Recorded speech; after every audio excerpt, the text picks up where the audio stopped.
Very good afternoon, everyone. Thank you all for joining on time, and I'm very happy to see you all again back for the session. So, as you all know, today's session is on Indigenous disaster risk reduction practices. As we all know, Indigenous knowledges are rooted in centuries old wisdom and practices, and it holds a very profound significance in safeguarding communities. It it all these knowledges are very intricately woven into the fabric of the indigenous culture and is a reservoir of knowledges. We have all heard this from our like our parents or the communities that we are living in with. Um, so indigenous ways of getting ready for a disaster is what we are looking at here.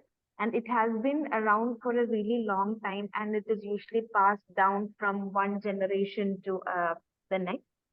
But it's sad to say that these practices are slowly disappearing. Either it's not getting transferred to the younger generations like it had been before, or we are more relying into the new practices, which is also good, but it's a bit sad that we are forgetting about our old practices. So understanding this gap, Sphere India, we decided to document some indigenous practices that is being carried out in across different communities in India. And with this vision, we are conducting a lot of webinars like this. We did with Kerala, we did it with Assam, and we have more sessions like this lined up. Um, this effort seeks to comprehensively document and understand the diverse disaster preparedness strategies employed by different communities, as I've said before. So, for this session, I would initially would like to express my thanks to IIT Nagaland, who has been, a very good support in and to plan the session. The importance of this undertaking cannot be overstated, as it is not only to preserve the unique cultural heritage of these communities, but also offers a reservoir of knowledge for contemporary disaster management practices. So, without any further delay, I would like to welcome you all to the session. And we have amazing speakers with a wealth of knowledge on the subject. So, I will quickly introduce the speakers and then we can move on to the session. So, starting with, I would like to welcome Reverend Amos. Yes, sir. Thank you. Welcome to the session. He is an experienced professional in disaster management, having worked with the World Vision India and Asia Pacific Baptist Federation. Actual careers includes a significant role as project manager during the tsunami disaster, showcasing his dedication to community resilience. Thank you so much for coming to the session, sir. Next up, we have Mr. Samuel Ferreira. He serves as the Director of Life Ministry Learning Center in Nagaland, Naga United Village since 2020. With 37 years of service at World Vision India, he brings strategic leadership, program translation, and legacy of resource mobilization. His emphasis on agro-based livelihood programs and mentorship for professional leadership has left a lasting impact. Sir, we are also happy to have you here. Welcome to the session. For today's session, we have our moderator, Mr. Janpur Rakho, who is serving as a founder and chief functionary of CAN Youth, which is a committed advocate for well-being of young children. Demonstrating a seamless integration of passion and diligence, his professional journey is underlined by a thoughtful blend of experiential knowledge and robust educational background. And he is also the first fellow of Acumen India from Nagaland and featured at BBC News series on his journey with social sector. So, sir, we also would like to welcome you to the session. And further, I would like to hand it over to Janpo, sir, if he's already here to take on the Uh, conversation. yes, Hannah, I'm here, but unfortunately, I could not work out in my video. I mean, like, it's not happening. So I'm very sorry. I would like to seek apologize to all the participants that I have to take these sessions without showing my ugly face. So we have to go like this. I'm sure next time you will able to see my face. But for today, I'm very sorry.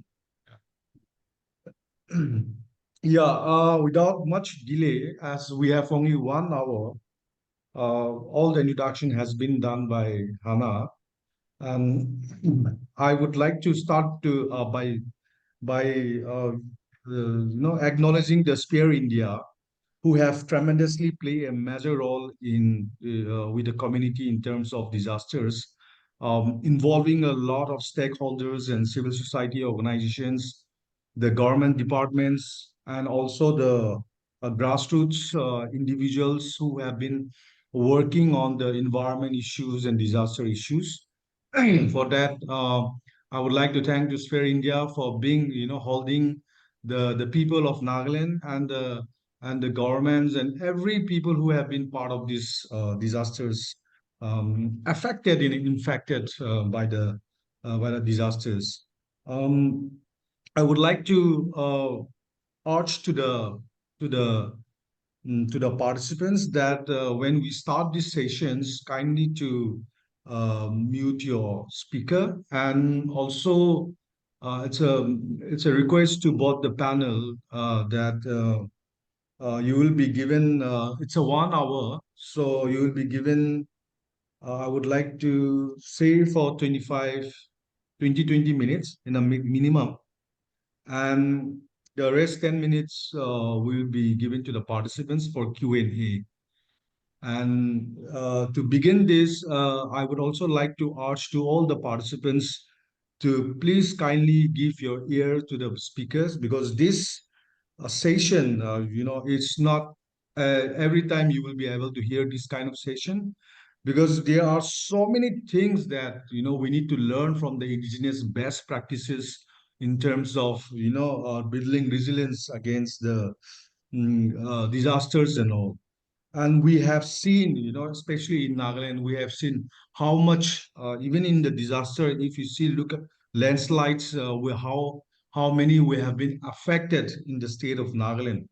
And I have seen some of the participants are from very young participants are also here, and I have seen some of the NGOs are here.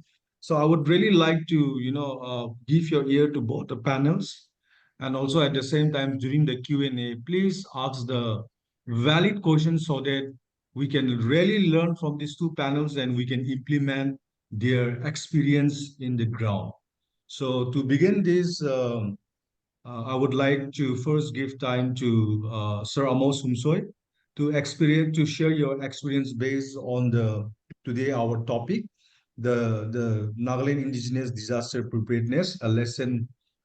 Your experience, I would like to bring it to this group of participants.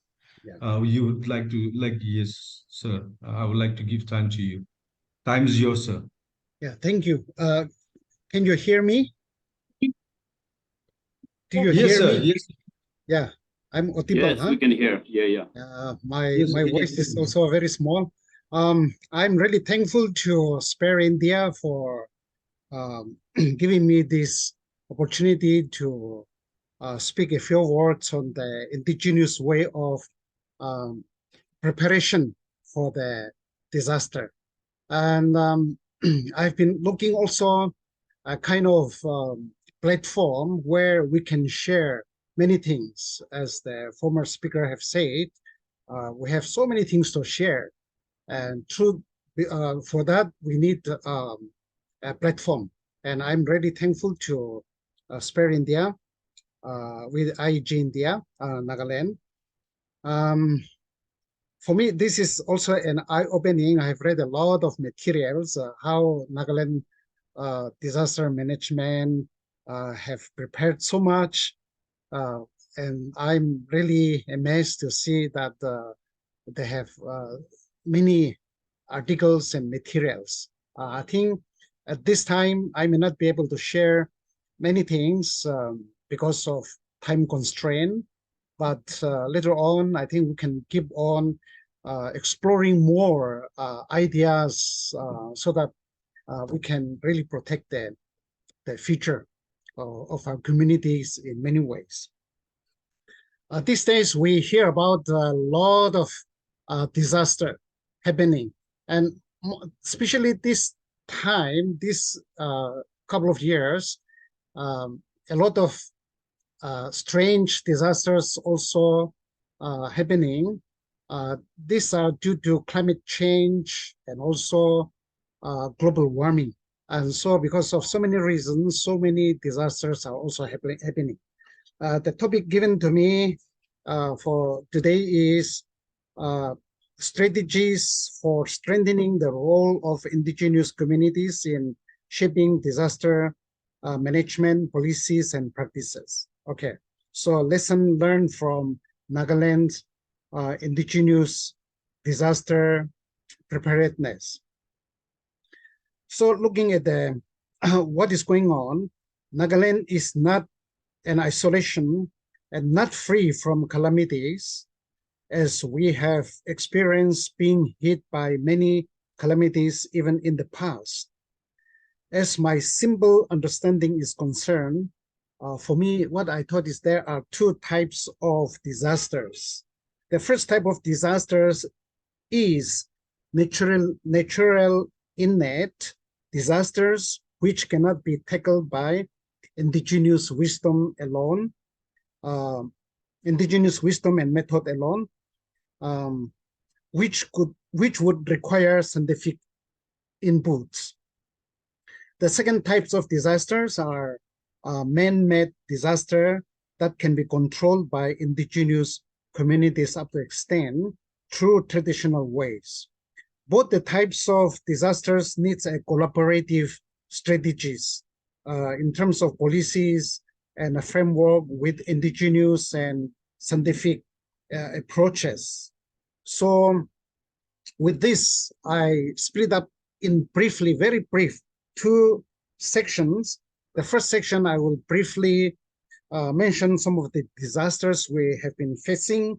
And the secondly, I bring at least only two examples out of many, how we've been doing as preparedness to face the disasters. Okay, so we have in the first section we have disaster being faced in Nagaland. Number one is like earthquake. Nagaland has been hit by earthquake several times in the past, which measure even up to 8.5 in Richter scale magnitude, which resulted destruction of many houses in certain areas. Even now, we have been experiencing the tremor in a low Richter scale time to time. It's sometimes very terrifying. Many are not feel, but we have been feeling this one. The second one is landslide.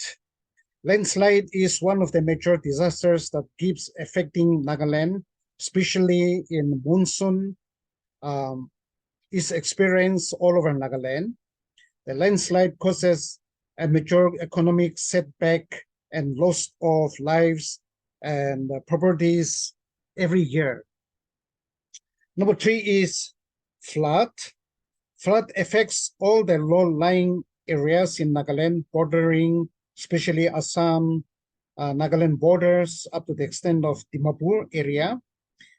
This left the affected areas monsoon maroon for many days, damaging fields, gardens, business, affecting public drinking water. The flood also affects public health, spreading diseases and sickness. Number four is that fire. We have fire disasters in Nagaland. It's almost common.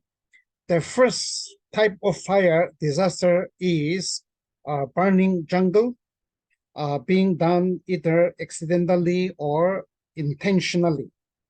The second type of fire disaster is razing houses, and properties in a crowded inhabited areas, especially in Dimapur and some of the villages around Nagaland we have experienced. The fire destroys forests and fauna, houses and properties, and left many homeless almost every year. The sixth one is high-speed wind. Storms and high-speed winds are a frequent occurrence every year. The high-speed wind and storms uproot trees, destroys houses, damages the electric lines, and damages lifeline systems. The seventh one is drought. Although there is no major drought, but Nagaland also faces droughts like situation time to time in many places. This is due to no rain for many months, which directly affects the cultivation and crops and drinking water scarcity. Number 7 is recently we have been experiencing live with elephants. Unlike in the past, these days inhabitants in Wokha district, and I also learned that there are in some parts of our area in the adjacent to the plain are also experiencing some problem with the elephants. But Wokha district is more. So the throng of wild elephant in a big groups, and somebody say that they have more than 300 to 400 elephant populations are roaming all over Wokha districts. The elephants in Wokha districts are stranded and trapped due to human habitation expansion in Assam. The throng of elephants in several groups traveled from plain area of Lotha lower range till upper range, Wokha, around Wokha. They come even up to the extent of just near Wokha. So they are all roaming in the forest, searching for food. The throng of elephants destroying groves and disturbing cultivation, farming, and killing people. This is causing a huge economic setback to the farmers. The mentioned above disasters in Nagaland have been directly and indirectly affecting the normal lives and economic lives of inhabitants of Nagaland. The question here is how do we strategize for strengthening the role of indigenous communities in shaping disaster management policies and practices in a long-term perspective. So with this, some of the disasters that we've been mentioning and we've been facing, this will take us to the second section. The second section is how do we strategize and how the indigenous community have prepared to face the disasters. So it is quite interesting. I would like to give 2 examples. Indigenous people use their traditional knowledge to prepare and survive disasters. Disasters in any form has a direct effect to human lives and livelihood. And thus, to discuss and seek for disaster risk reduction has become increasingly important. In response to disasters, the topic given, I understand that Nagaland disaster management has a master plan addressed to every disaster. However, I want to bring out at least 2 examples being practiced by indigenous communities in the past and even now. The first example I would like to bring is fire disaster. And we know that these days, a lot of other scientific methods and modernized agricultural and other economic skills are also coming up. But in the past, until very recently, Nagas, since Nagas are agriculturists, we mostly depend on the chum cultivation or a shifting cultivation. So um, the chum cultivation, many young generation may not know, as the former speaker have said. Um, the younger generation may not know, but people like us, we have been experiencing, we have practically personally experienced. So I can tell a little stories. So first, in the village, in the big way, the whole village community used to occupy a huge area of land and go for chum cultivation. And so the forests are chopped down, the trees cut down, and left for a couple of months. And after a couple of months, this already cut forests are to be burned. And unless they are not burned, there is no way for sowing seeds. But there is also a fear for burning the whole entire forest. And especially, I do not know about the other area in Wokha district, even just in Wokha town, we have experienced many times the fire burning, crossing the cultivated land, and also started burning the whole entire area, almost coming to burn Wokha town also. And so in order to protect the burning fire, sometimes it goes uncontrollably.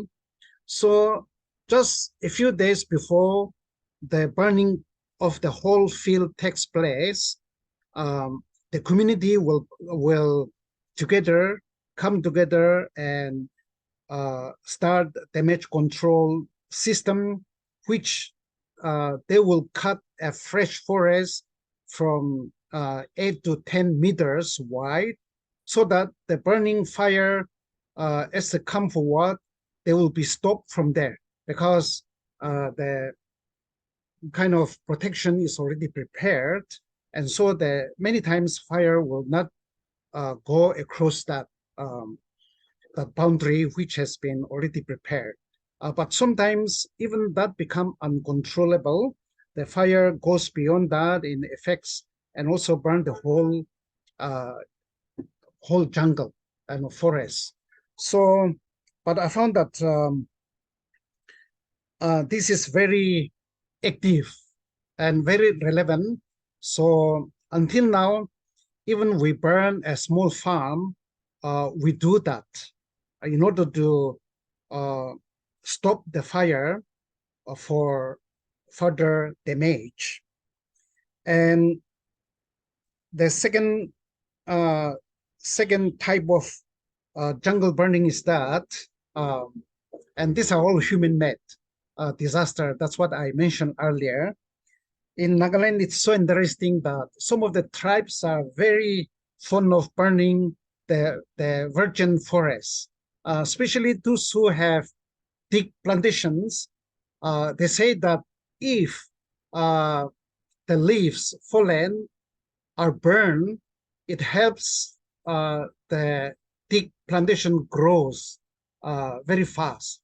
And so with this kind of concept and philosophy, they start burning the fire, the field. So, example, have rubber farm, and below there, some villager used to burn the thick, and sometimes the fire comes uncontrollably, and my rubber plantation have been burned, destroyed, sometimes up to the extent of 1,000 trees, rubber plants.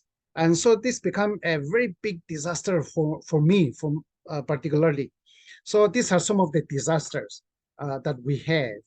So now I also understand that in many places, the village councils and community have the resolution that those who initiate burning the the virgin forest will be imposed with a heavy fine.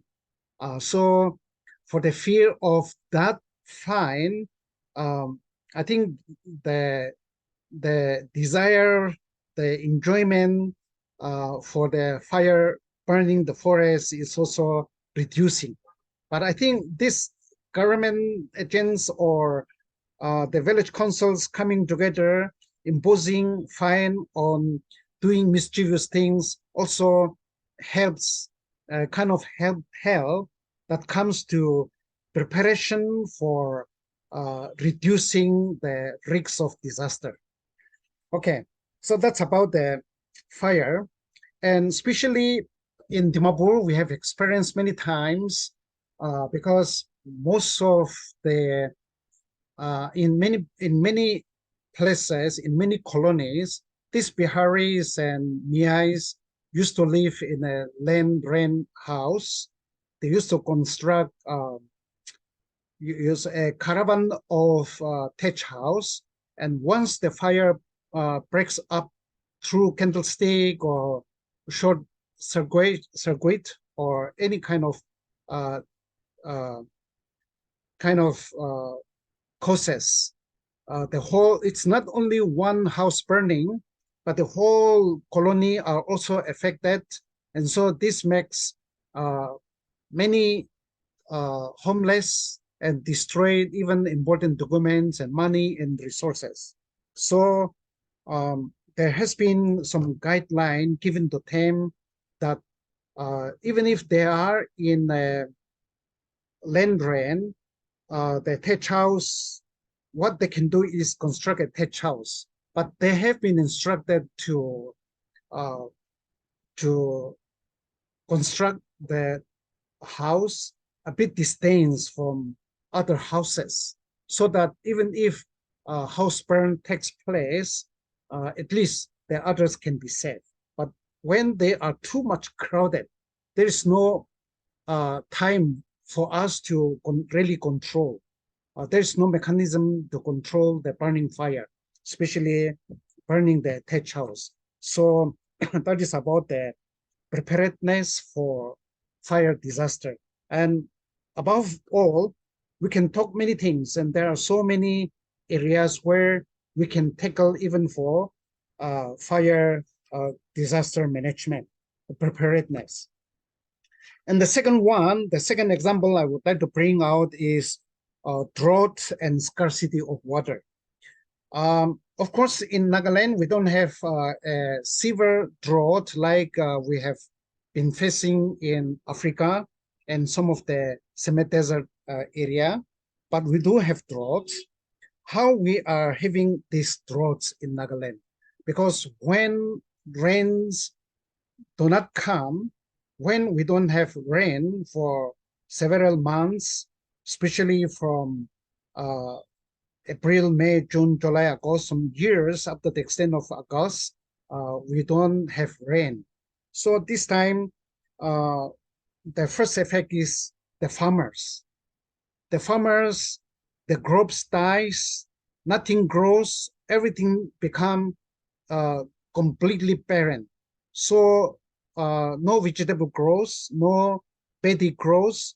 So that year, especially, we don't have harvest. The villagers, which is a source of their economic, when they don't have harvest, they don't have anything to eat.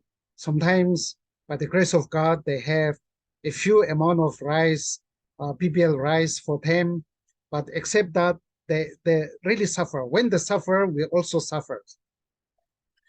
Um, so what I've seen, even in my village, is that um, the preparedness for drought is that we've been advised by the village council to uh, preserve and reserve the trees um, surrounding the water resources so that the streams or the water ponds will not dry up quickly.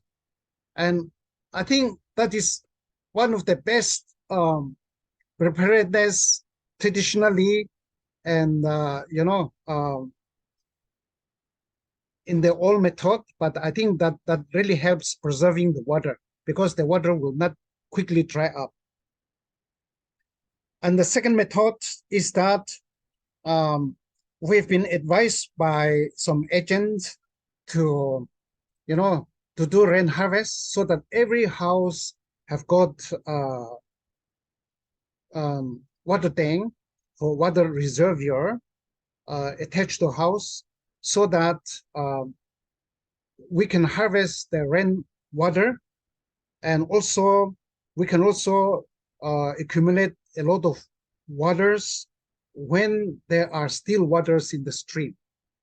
So these are some of the methods we applied practically, very practically, so that we survive all through the water scarcity even for the year. So I found that so many things to say, but I found that these two methods being applied by our indigenous communities are very effective. So here ends my topic, my speech, and now the time is over to the moderator. Thank you, Sir Honsoy. You have managed the time, and I'm sure most of our participants have understood your experience, which you have shared now.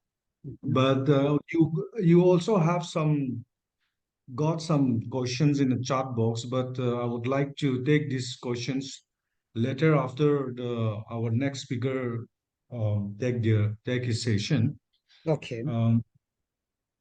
So without much taking time, as we have only few minutes left, so without much taking time, I would like to give time straight to Sir Samuel Terry to share your experience on this traditional practices on these risk disasters. I'm sure you have got your topic also, which we have shared by Spare India.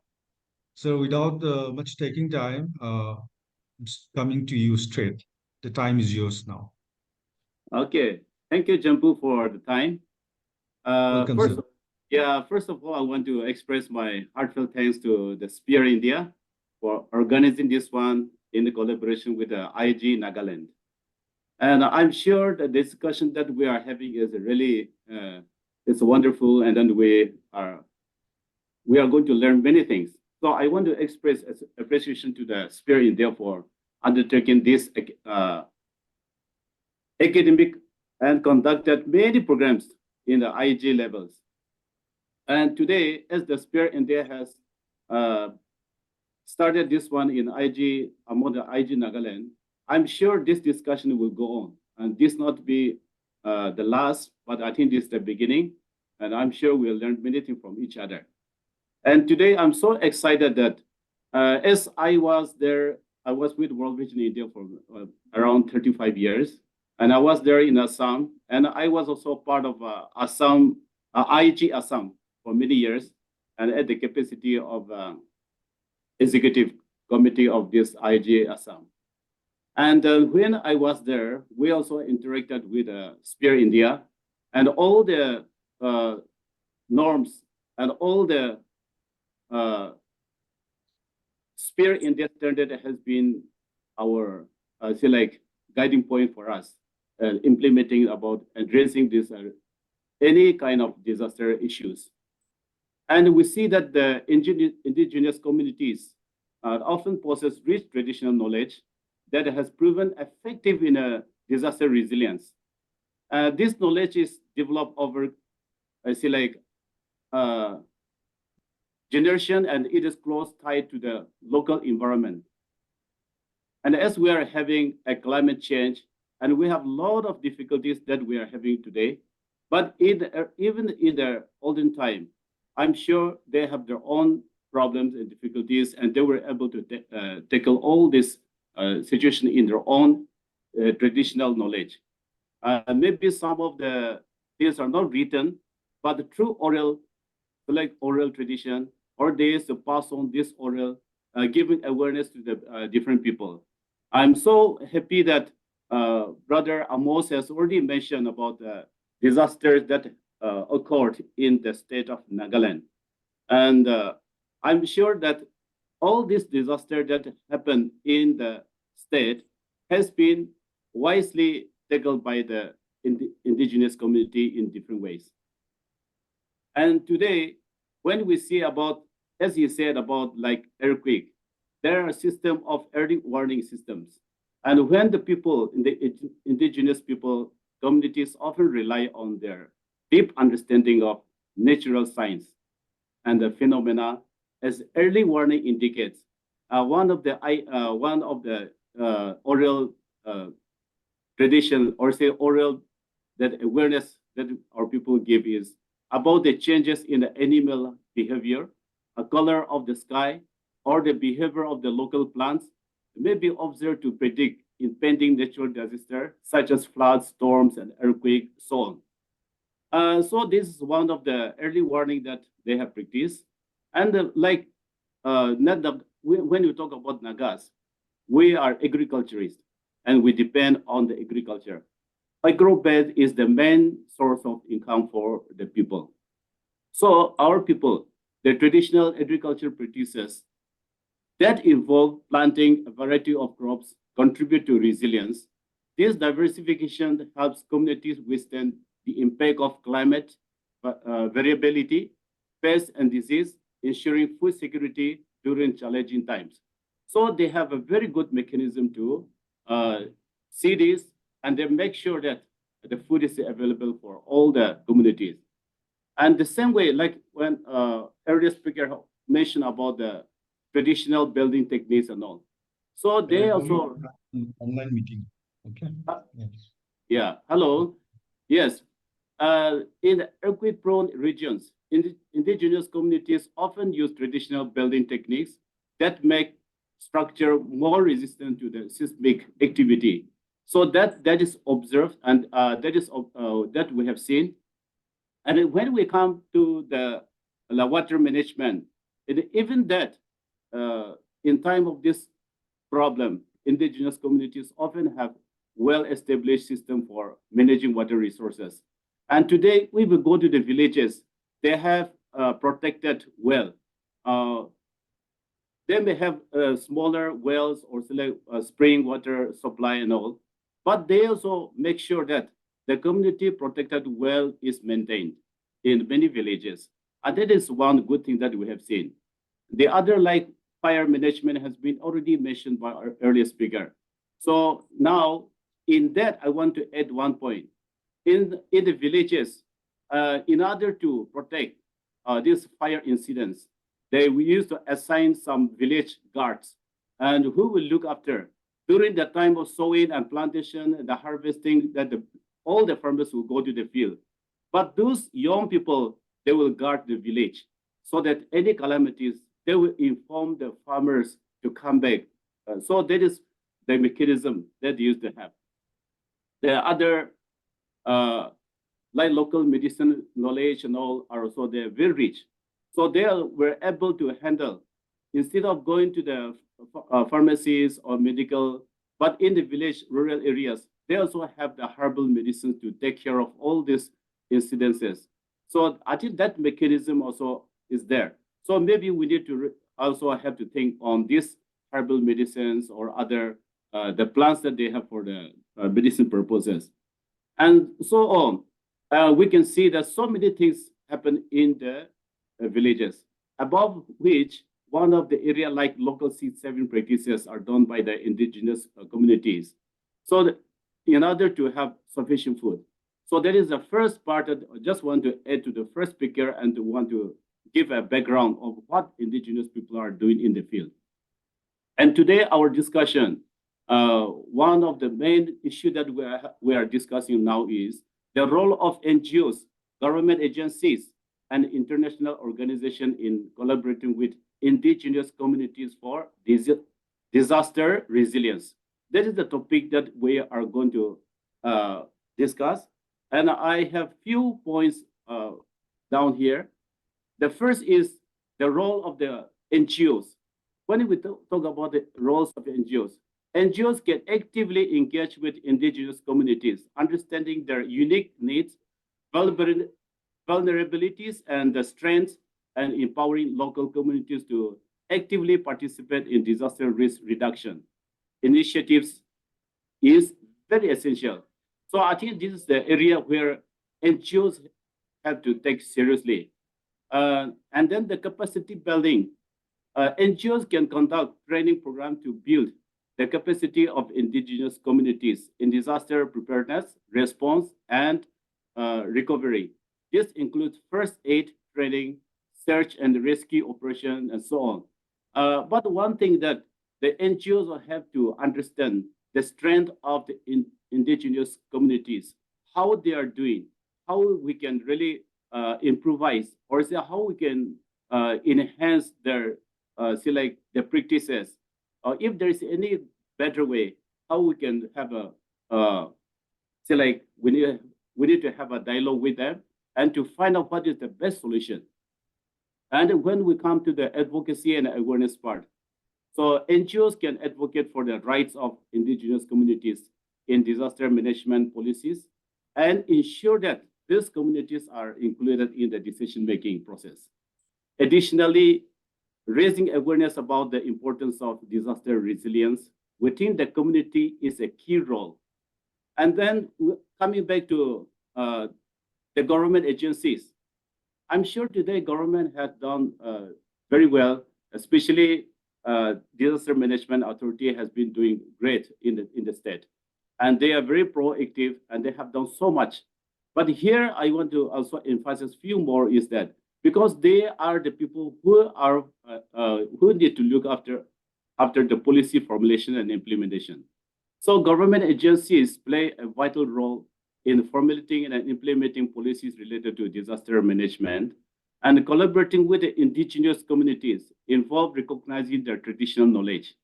And they also have to incorporate it into policies for more effective and culturally sensitive and disaster resilience, looking at the field reality. And when we talk about the government agencies can look into the infrastructure development. The government agencies can invest in resilient infrastructure in indigenous areas, taking into account the specific vulnerabilities of these communities.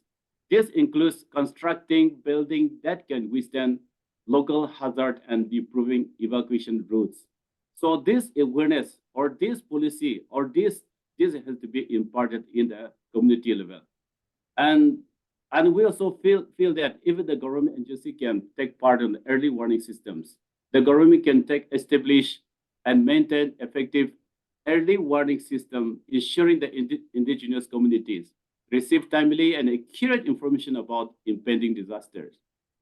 This involves the use of technology, community-based networks, and traditional communication channels that they have to make sure in all the areas. And when we come back to the third party is international organization. What we can expect from them is that resource mobilization is one of the key that they can give. International organization can play a pivotal role in the mobilizing resources to support disaster resilience initiatives in the indigenous communities. This includes funding for infrastructure development, capacity building program, and research of indigenous knowledge. So the knowledge sharing and the best practices. And today I'm so happy that even among the participants, many are from outside Nagaland. And I'm sure they have the best practices. And I'm sure they are here as listening to our conversation, our discussion. And they also will pour or share many good ideas to us. So the same thing, like even international organization facilitate the exchange of knowledge and best practices between the different regions and the communities. This help indigenous communities learn from successful model implementation elsewhere. So that then technical assistance is needed from them. Providing technical assistance in the form of expertise, technology, and tools for disaster, risk assessment, and management is valuable contribution that international organization can make. So in all this, in the collaborating initiative, joint project, NGO, government agencies, and international organizations can collaborate on joint projects that address the specific needs of indigenous communities. And these projects may include community-based risk assessment, infrastructure development, and the establishment of local response team. So in this, if we can also consider on the research and data collection, so the collaborative effort can focus on the collecting and analyzing data related to the indigenous communities' vulnerabilities and strengths. In the face of disasters, this research can inform future interventions and policy decisions. So to summarize, in summary, collaboration among NGOs, government agencies, and international organizations is essential for creating a holistic and inclusive approach to disaster resilience in the indigenous communities. Such collaboration should be based on the mutual respect and the cultural sensitivity and the recognition of the unique knowledge and the perspective that indigenous communities bring to the table. So few points that I want to share with you is that ensuring minimum standard right to life and dignity. In that, if we are seriously, we can seriously consider on these issues that every NGOs, we can also take initiative and give all the villages at CBDRR and the CBDRM, all these are in place so that anytime that they will have a right information. And also, we also need to have vulnerability mapping in all the places, the villages or say like townships and all. And we also, maybe it's important for us if we can also initiate on the resource mapping and also giving a capacity building plan with the sector specialists. I think this can be initiated by the IAG Nagaland. So if NGOs, those who are working in different fields, and they have a sector specialist, if we can map it, and if we can identify those, and if we can also use them, their expertise, helping the other people, then in that way, and in this collaboration, we can help much. So today, as to open up our discussion, I'm just throwing out few points to you for your deliberation. And as we go on, I'm sure that we will be able to discuss more on this issue. Because of time constraint, I'm not able to share much, but still then, these are the points that I want to share.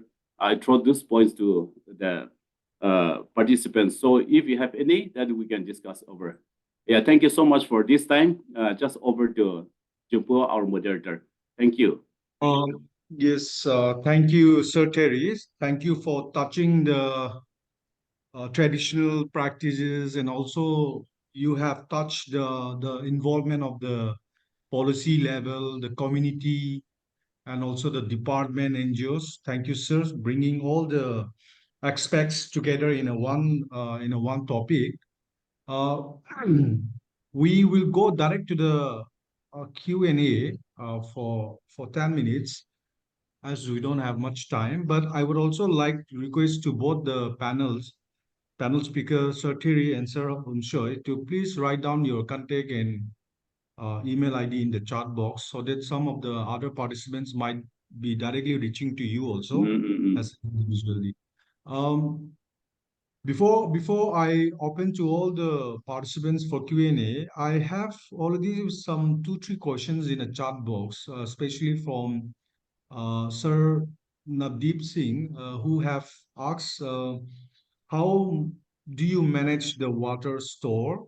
And I'm not sure, he also mentioned about receiving the certificate. I don't know which certificate he is talking about. If he is there, I can see him.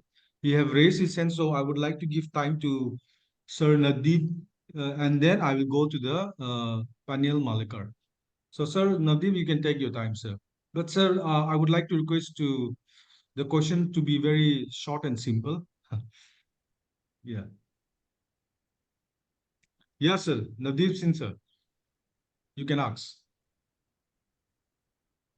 Sir, excuse me, may I call you communicate to the people at the time of disaster? Yes, sir. Yes, sir. May I audible?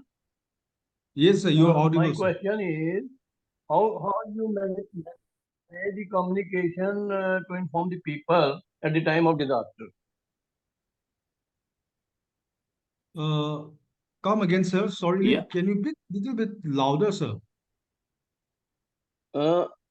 My question is, how you Yeah. communicate to the people at the time of disaster, sir? Okay. So how do we communicate during the time of disaster? So Yeah, is it this question is to both the panel or you want someone to answer panel, sir. this? Anybody? Yeah, Okay. maybe like during tsunami, Asian tsunami in Andaman, the government, of course, after the tsunami, what had happened after they happened, but something good come out from the government is that uh, they bring a mechanism that will give a signal to the people through a big sound so that people can hear that one and they will be aware that tsunami is coming again. So I think that is one small example.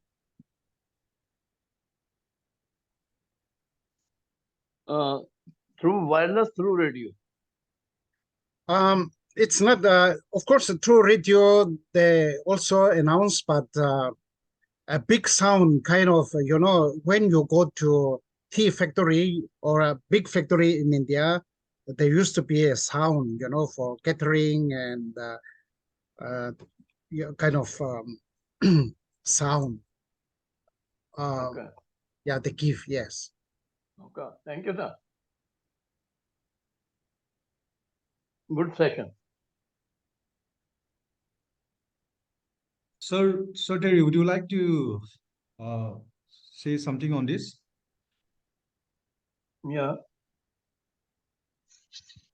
If you don't have, we can go to Daniel Malakar. He also have, sorry, yeah, he also have raised his hands. Yeah, time given to you. Yeah, am I audible? Yeah. Yes, sir. Yeah. You're audible. Okay. Being raised from Northeast, I have few observations. One is that the forest in Nagaland is slowly depleting, almost at the rate of 10%. From 2010, Yeah. 1.31 million hectares.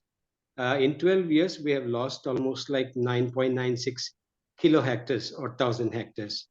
Well, having understood the village administration system being very strong, very effective, and you have the chieftain system.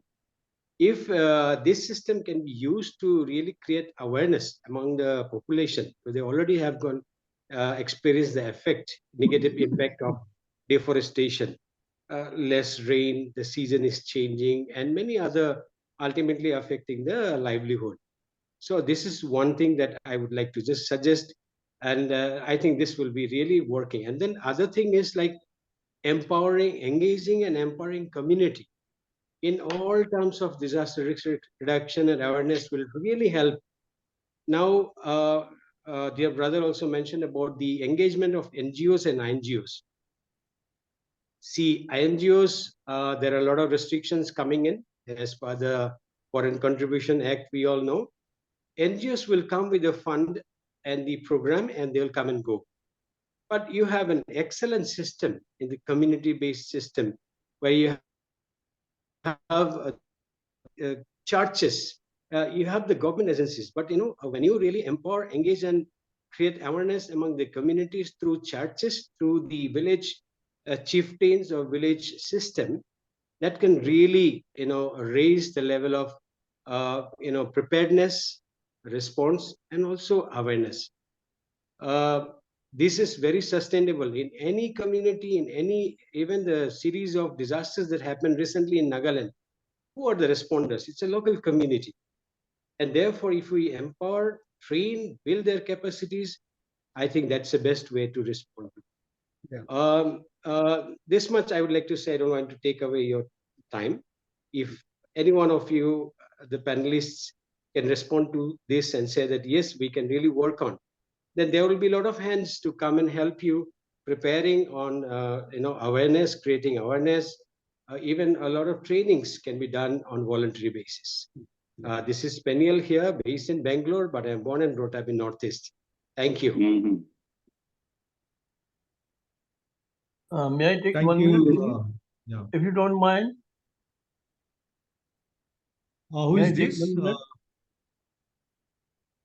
Yes. Who is this? Navdeep, right? Yeah, but actually, I have not registered the program, but I have seen the WhatsApp group. Then I joined immediately. Myself is Ashok Dhingra from Delhi Civil Defense. Right, sir?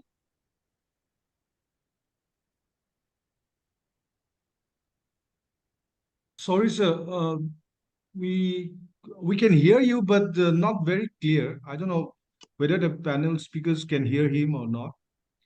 I We can want to hear you, say but that not. I have not registered this time, but I have seen the link on the WhatsApp group on the behalf of Navdeep Singh, Delhi Civil Defense. Okay. Got it. Got it.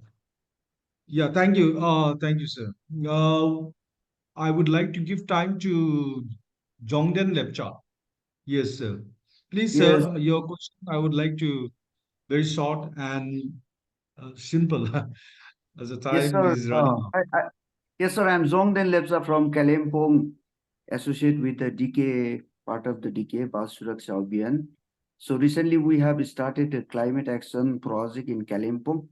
I really want to appreciate and Samil sir and even Namu sir for highlighting many indigenous contextualize of Nagaland.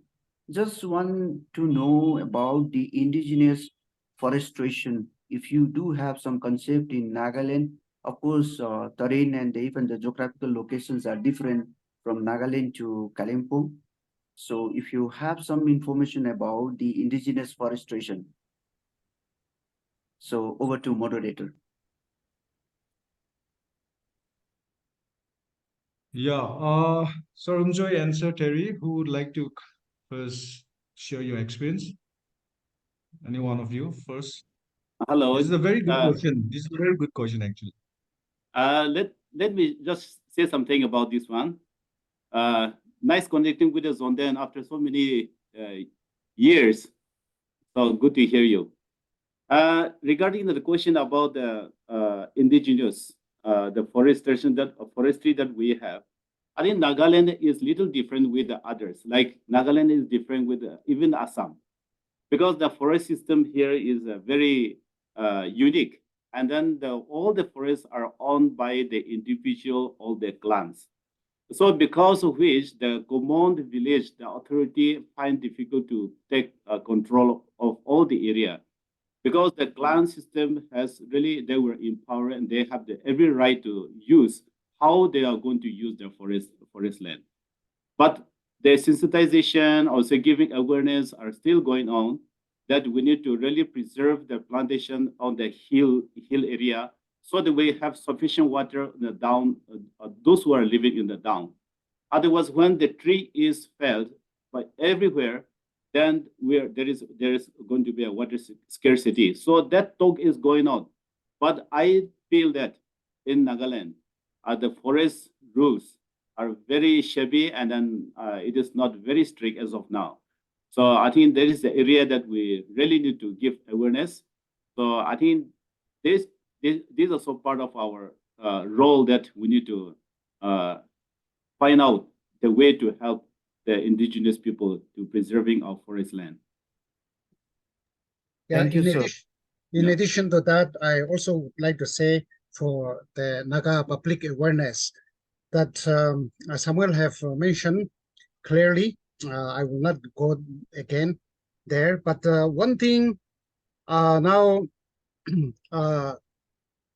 the rubber, I understand that the rubber plantation consumes a lot of under earth water, and then especially in the plain area, the Lota lower range side, a lot of rubber plantations are going on, and but people say is that the the cause water scarcity. The second one is that Nagaland government is also, I think, planning to bring the palm tree, which produces oil, tree, which is found quite a lot in Malaysia. And the Indian government, in exchange with the Malaysian government, with the railway tracks, and in return, we get oil, delta. So that comes out of the tree, palm tree. So I think Nagaland government is likely to take up the palm plantation for key, for key or oil. But I think we need to reconsider if it is there is effect on the other side. On the other hand, there is profit sustainable, but on the other hand, if it is going to bring water scarcity, maybe we need to rethink about some of our projects, especially rubber plantation and oil plantation. Thank you, sir. Yeah, thank you both the panels, and I'm sure Mr. Lepcha is satisfied with their sharing of experience. Since I would like to give this, sessions to every equality, to everyone, equal treatment. So that's why there's a one in the chat box. There's a one question by Srinivas Rao who have asked, can we know early evacuation method like shelter management, community kitchens initiated by native communities? They have contingency plans in traditional ways. It's been asked by Srinivas. And after this, I would take another one more question from any of the participants, and then we will close the Q&A. Any one of you? Can I respond, sir? Yes, please.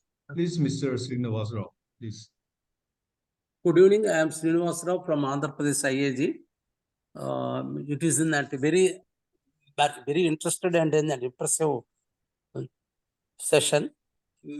Of course, we came to know that then that seven sister state in that Nagaland also have the IAG chapter. Very fantastic. Particularly in Andhra Pradesh and Tamil Nadu, we have the IAG chapters we are having with the CBDP approach, community based in that preparedness. My only concern is to integrate the local traditions, traditional methods of early warning and early evacuation methods, and also shelter management in that particular in that community kitchens also. All these things, in the light of disaster management act of in that 2005. But of course, it is then very big task to sensitize in the local youth and also preparation of the village level, panchayat level contingency plans based on the severity. But one more thing, we are based at the coastal area. Particularly, our area is very prone to the cyclone flood disasters. So that in future also, we have coalition between northeastern states and also in the southern states also. Thank you, sir.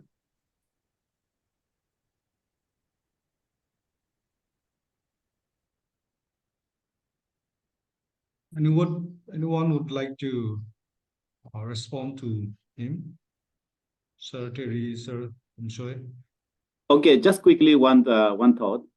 In regard to that one, I'm sure that the Nagaland Disaster Management Authority has made a very good mechanism for pictorial way to communicate to the community people. I think they have touched different group of people, and we have Nagaland has a little the uniqueness in difference with Andhra Pradesh maybe. We have village system, village council system. So this village council is all they have all authority to disseminate or say they are the people who coordinate with the government agencies or NGOs to do all this awareness part. And of course, they have so many early warning system has been in place, and many ideas has been shared by disaster management authority. And I'm sure all these tools, geo and NGO protocols also has become very important. And then now IIG Nagaland also taking initiative on this one. And media time, I think IIG Nagaland and NSDM had consultative meeting. And I'm sure all this, the early warning system has been in place in some areas. But may not be all the topics as such, but a few, I think that is already done. Example like landslide, and say like the fire and like the earthquake, all these some major areas has been already done. I'm sure still we need to do it because in villages we don't have that. Somebody has mentioned about how communication is done through radio or any wireless and all, but we are lacking with all these facilities. So the best possible is we are penetrating through the community base, or say like say community meeting, or it's like we Nagas have majority Christians, so we have churches. So all the churches, the awareness has been given. This awareness has been shared even in the local meeting or say churches. So these are the few thoughts I just want to share with you. Anyway, thank you so much for bringing that thought from Andhra Pradesh. Thank you, Sir Terry. Like I mentioned earlier that we will go for last Q&A. If there's anyone, can raise your hand or you can even write in a chat box. And if not, then we will end here. Yeah, there is one from Jharkhand. Her name is Rekha, and then like do you have any protocol related to the disaster preparedness? If yes, can that be shared with us? I'm sure it can be shared if there's any protocol. What do you say, Sir Terry and Sir Humsoy? I'm sure there are already protocols of disaster preparedness with Disaster Management Authority. Am I right, sir? Yes, it is available. So, yes, then I'm sure they will share to you. They have already given their email ID and number also. So, Rekha ji, you can write to them and they will be definitely happy to share their protocols related to the disaster preparedness. Thank you. With this, we will end up here. And but just before we end up, let me just have a quick. I don't know. It will be a kind of way forward, or maybe just my thoughts from the discussion from whatever we have discussed. The first thing what I have been noticing here is when Sir Hunsue also mentioned about the flood-related issues in Dimapur. Uh, it's the flood as being born and brought up from the Dimapur and living in the flood affected areas myself, I also have experienced that most of the flood in Dimapur is a man-made disaster, and it is completely also related with the political power issues, because in Dimapur most of the land are being encroached, where the drainage, the bigger drainage has becoming very small. The water and the waste cannot go flow freely, and there is also another reason why there is a huge flood in Dimapur. And I would completely agree to say without fear that there are political related issues also there. The lot of big shots are encroaching the land, where this our political leader has to be involved. Another is, I can say very proudly to myself that we have seen different kinds of awareness programs and advocacy programs on different topics and issues, but we have seen a very less discussions and awareness on disasters. Many of our young people, especially in college going students and young people, we are not talking about the disaster issues. And I think there should be a rapid, um, um, intense awareness program should be there on this disaster. The other day, I was having a discussion with one of the officer from the Fire and Relief Service Department. He mentioned that many of our people are not aware before the construction of the building what need to be done, what need to be installed, and what are the legal documents need to be done. So many of the people are not aware of this. They are just coming and they are constructing big building, where the community leader has to play a very effective role. The particular person who needs to construct the building has first need to go and meet the community leader, where the leader have to uh, take the initiative to bring policies and protocols of what need to be done along with the Department of Fire and Relief Service. People are doesn't know because there are no awareness on this. There are no advocacy on this. So this is very much important, the advocacy and awareness. And another thing is we are lacking of learning exchanging program. Are we are lacking now in almost in all the state? There are IEG interagency groups are there.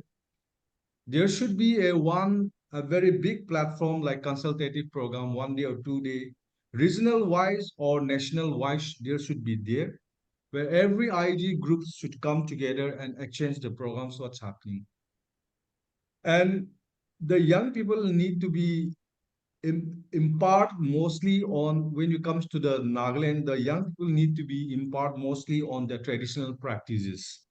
Because just few months back, I was having a meeting with some of the community leaders from the Samator area, and they were saying that the sign also they can predict from the sign from the sun and from the moon that what disaster are going to come, whether it's a cyclone or whether it's an earthquake.